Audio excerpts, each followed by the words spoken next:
एक और एपिसोड के साथ हाजिर खिदमत। आज बात होगी डिसीजन थ्योरी के ऊपर। जी हाँ, हमने गालिब को छोड़ दिया है। नहीं, ऐसा नहीं है, हम गालिब के साथ ही हैं। लेकिन आज एक ख़ास मसले पे बात करेंगे और साथ गालिब का एक शेर भी डिस्कस करेंगे जो है डिसीजन थ्योरी के ऊपर। और डिसीजन थ्योरी में भी एक ख़ास चीज़ है जिसे मेटास्टेबिलिटी कहते हैं इलेक्ट्रिकल इंजीनियरिंग की दुनिया में।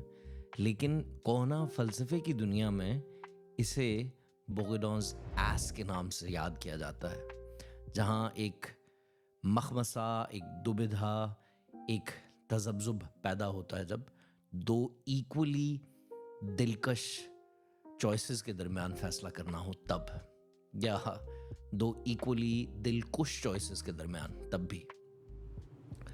तो यही मामला है गालिब के एक शेर का। वो कहते हैं, हैरान हूँ दिल को रोऊं कि पीटूं जिगर को मैं, मकदूर हो तो साथ रखूं नौहगर को मैं।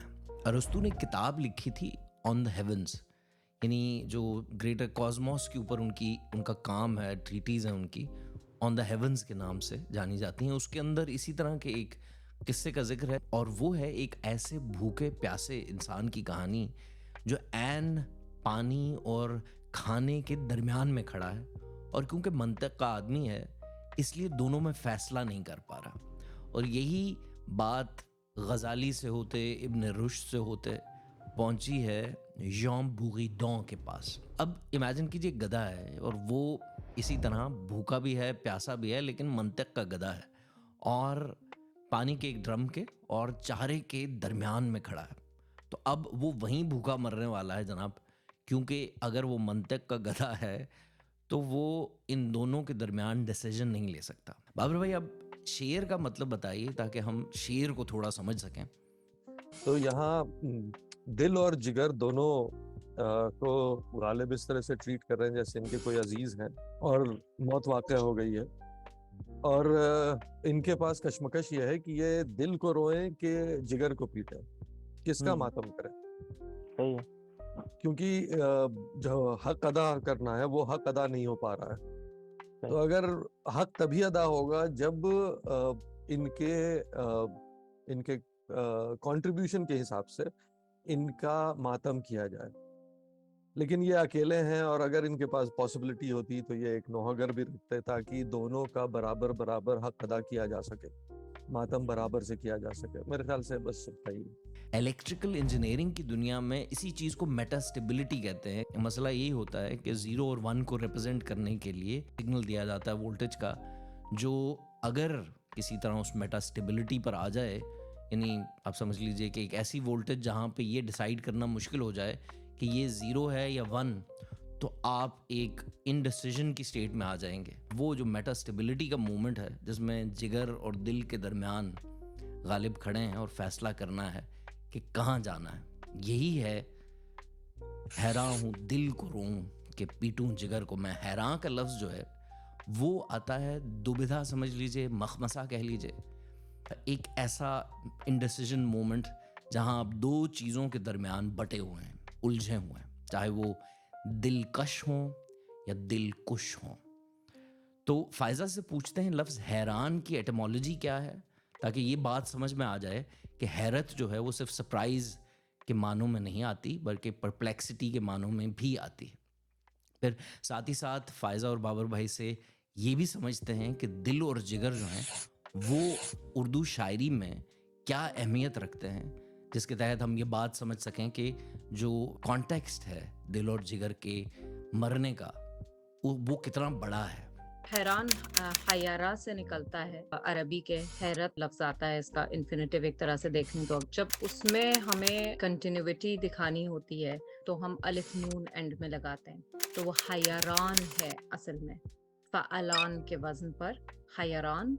यहाँ पे दिल और जिगर का जो जिक्र किया गया है, इससे पहले भी हमने एक बार बात की थी कि दिल और जिगर के फर्क में कि एक जो है वो मतलब जाहिर है कि खून को डिस्ट्रीब्यूट करता है और एक खून बनाता है।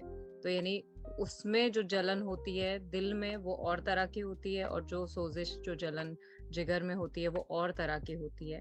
یہاں پہ جو بات کر رہے ہیں کہ ٹھہرا ہوں دل کو روؤں یا پیٹوں جگر کو میں، کہ اس میں پھر جو جلن ہوتی ہے تو اس کے نتیجے میں وہ پیٹنے کا لفظ استعمال کر رہے ہیں، وہاں پر اس کو رو نہیں رہے ہیں، کیونکہ اس میں جو جلن ہے وہ تپش کے ساتھ ہے، اور اس تپش کو روکنے کے لیے پیٹنے کا لفظ استعمال ہو رہا ہے.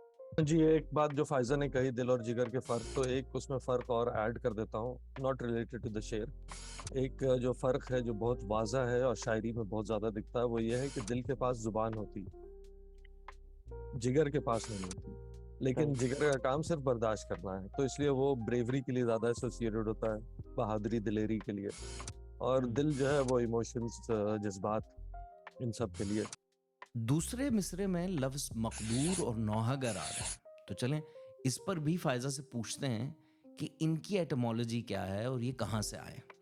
دوسرے مصرے میں مقدور جو لفظ آ رہا ہے قدرہ سے ہے، اور قدر جو ہے وہ ایک طرح سے کسی چیز کی مقدار، جس کو ہم یعنی مفعال کے وزن پر مقدار بھی اسی سے بناتے ہیں، کسی چیز کے اماؤنٹ سے ایکچولی آتا ہے. تو مفعول کے وزن پر مقدور ہے، یعنی وہ چیز جس کے لیے ہم قادر ہو سکیں. اب آپ دیکھ لیں کہ فاعل و مفعول یہاں پہ آ گیا، قادر اور مقدور، اور یعنی کہ جس چیز کی ہم قدرت رکھتے ہیں. اچھا آپ یہ بھی ساتھ میں دیکھ لیں، جب ہم نے قدرت کی بات کی ہے کہ لفظ قدرت جو ہے وہ اردو میں ہم اور طرح سے استعمال کرنے لگے ہیں، جیسے نیچر کے طور پر ہم استعمال کرتے ہیں. حالانکہ خود عربی میں یا فارسی میں خصوصاً وہ بھی ایک عربی لفظ استعمال کیا جاتا ہے نیچر کے لیے، وہ ہے طبیعت. ٹھیک ہے، اور وہ آپ دیکھ لیں کہ طبیعت کو بھی پھر ہم اردو میں لا کے ہم نے اس کی یوزش چینج کر دی ہے. ٹھیک ہے، یعنی اس کو ہم اپنے حال کو، اپنی حالت کو طبیعت کہتے ہیں. اور وہ بیس وہی ہے اصل میں، یعنی یہ نہیں کہ معنی چینج ہوا ہے، بس یوزج چینج ہو گئی ہے یہاں پر، کہ طبیعت آپ کا جو حال ہے وہ طبیعت، آپ کی طبیعت، آپ کا نیچر جو ہے وہ بدلا ہوا ہے، اس وجہ سے آپ اس کو استعمال کرتے ہیں. تو یہاں پر مقدور یعنی وہ چیز جس کے ہم قادر ہوں، جس کا ہم پاور رکھتے ہیں. مقدور ہو تو ساتھ رکھوں نوحگر کو میں، اگر میرے لیے ہو سکے، اگر میرے پاس یہ کیپیسٹی ہوتی، یہ پاور ہوتا، تو میں اپنے ساتھ نوحگر کو رکھتا. اچھا نوحہ، نوح جو حضرت نوح کا نام ہے، وہ بھی کہا جاتا ہے کہ اسی روٹ سے نکلتا ہے، کیونکہ وہ اتنے سالوں تک تبلیغ کے بعد جب نتائج ان کے نہیں نکلتے تھے تو وہ نوح یعنی نوحہ کرتے تھے، اور اللہ کے وزن پر نوحہ آتا ہے لیمپٹیشن کے معنی. اب ادھر ہم ختم کرتے ہیں پروگرام، لیکن جاتے جاتے 2 ریفرنسز لیتے جائیے، اور وقت ملے تو یہ پیرل سنیما کی 2 فلمیں لازماً دیکھیے. ایک تو نوحہ گری کے اوپر ہی ہے، نام ہے اس کا رودالی، کلپنا لاجمی کی فلم ہے. اور اگر آپ نے غالب فلم دیکھ رکھی ہے تو گلزار سے تو واقف ہی ہوں گے آپ. تو گلزار نے اس کے گانے لکھے ہیں اور اسکرین پلے میں بھی کو رائٹر ہیں. نوحہ گری کے اوپر ایک بہترین ٹیک ہے یہ، اور اس کے لیے ڈمپل کپاڈیا کو، جو سنیچری کا کردار ادا کر رہی تھیں، national film award for best actress ملا تھا. تو ایک تو یہ فلم ہے، اور دوسری فلم ہے میخائل کھاکویانس کی زوربا دی گریک. اس کے اندر بھی کچھ نوحہ گری کا سلسلہ ہے، جو نوحہ گر آ کر مرنے والے کی چیزیں لوٹنا شروع کر دیتے ہیں. بہرحال سلامت رہیے، ملتے ہیں اگلے پروگرام میں.